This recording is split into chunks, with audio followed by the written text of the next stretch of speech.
Your assessment of the day, what'd you think? Assessment of the whole weekend was tremendous. Both teams competed their hearts out. PRs all over the place, kids just really competing right down to the wire. We exceeded our expectations on both sides, so we couldn't be more pleased overall with the weekend. Yeah, I look at it and look at some of the wins, and I just finished talking to Jackie on the women's side, and in some ways I look at her performance as very emblematic of how the women's team has grown. Yeah, absolutely. As she's grown, the team has grown, really. It looks like we're going to get 7th, I think 5 or 6 or 8 points out of 5th place without our best kid, Kirsten, who's worth 25 points, which puts us, right in the heart of everything. So the women just came out and really competed hard, and Jackie, is a perfect example of that, a kid that was pretty good as a freshman, a little bit better as a sophomore, and now as a senior she's a conference champion, and did it closing the last 233 seconds, which is amazingly fast for a 5,000. So we couldn't be happier. And I watched her, and we've talked about it during the year, so it's nothing new, but you could just see it in the body language and the look on her face, the confidence that is there now. Yeah, totally composed. There didn't look like a moment of that race that she didn't have it covered. She didn't know what she was doing, or looked like she was really pressed until that last 100 meters. By then she had a 5 or 10 meter lead. She just executed the perfect race plan, and she was rewarded with the championship. On the men's side, boy, you got terrific performances out of a variety of people. I know I talked with Kevin Ciccone because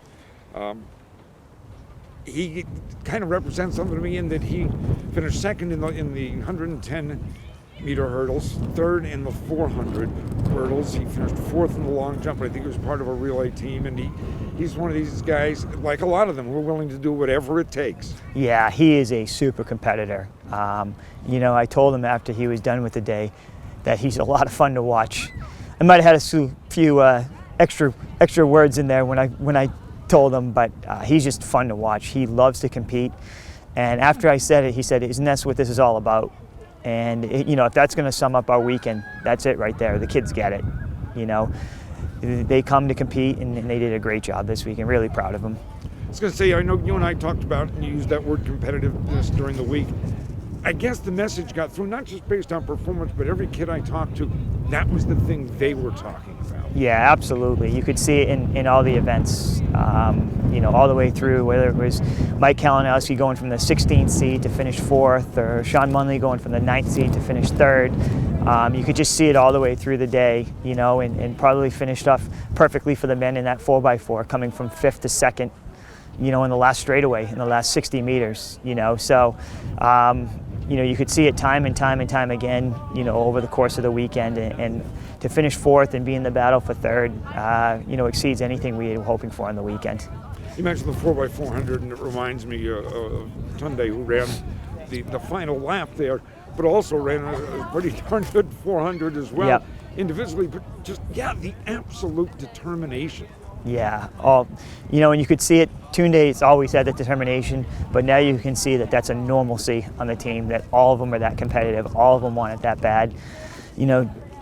Dan Schmidt's another great example after his 800, which he wasn't totally psyched with his 6th place, and I could see he was down a little bit, and I said, listen, we're in a battle for 3rd place here. We're exceeding anything we had in the team, and he just looked at me and said, okay, let's go. What do I have to do next? And there's just so many examples of that this weekend. It was really a lot of fun.